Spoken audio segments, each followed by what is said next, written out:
Thank you very much, Mr. President, Executive Vice President, Commissioners. Welcome back to the European Parliament.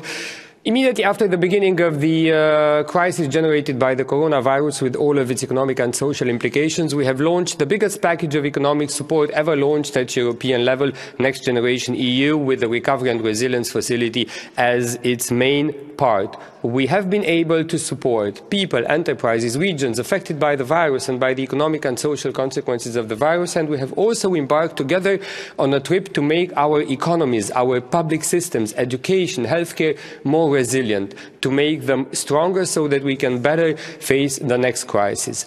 The next crisis has come, and we are now seeing how important it is to be strong. We are seeing that any vulnerability is a weakness and costs and is a source of insecurity in terms of crisis.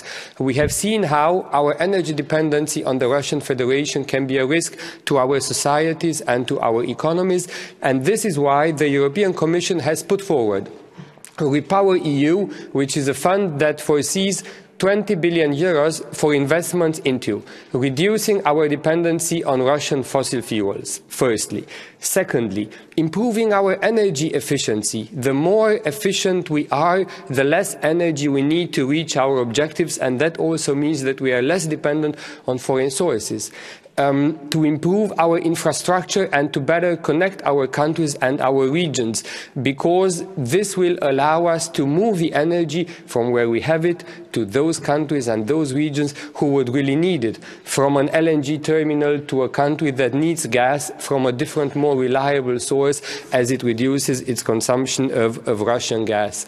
Infrastructure, energy efficiency, reducing the dependency on Russia, and also the transition to a green economy, to renewables. These are our priorities. What did we do as a Parliament in this document, which is the position of the Parliament that we will be adopting tomorrow? Firstly, we are proposing that Member States receive a pre-financing of 20% for their REPowerEU chapters, exactly as they received pre-financing for their national recovery and resilience plans. It is now that member states need money, firstly. Secondly, cross-border projects. We need to create an energy union. We need to be better connected. This is why the Parliament demands that 35% of the resources go into cross-border projects, into international projects, projects that would lead to benefits for more than one single country.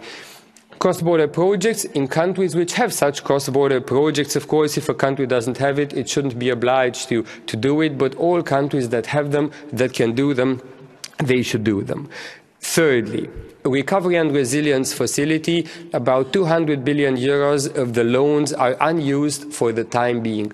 We as the Parliament demand that 30 days after the entry into force of REPowerEU, Member States need to notify whether they intend to access their loans. If not, they should lose the priority in accessing their loans. In simple words, money available under the Recovery and Resilience Facility, not used and not accessed, should be made available for REPowerEU for countries which need to invest more. And we say no to transfers from agriculture and cohesion policy. There was an initial thinking at the level of the Commission to allow transfers from agriculture and cohesion to REPowerEU. Yes, REPowerEU is important, but not on the expense of regions and not on the expense of farmers. This is why the colleagues in the Regi Committee, in the Agri Committee, are proposing not to support these transfers, and this is also the view of the majority of the Parliament. More transparency in accessing these funds, properly involving local and regional authorities, as for smaller energy projects at local level, their involvement is beneficial. This is the position of the Parliament. Thanks to the two co-rapporteurs, thanks to the shadow rapporteurs that have worked with us. We're looking forward to a clear vote tomorrow, and then to the trialogues between Council and Parliament with the support of the Commission in the upcoming weeks. Thank you very much.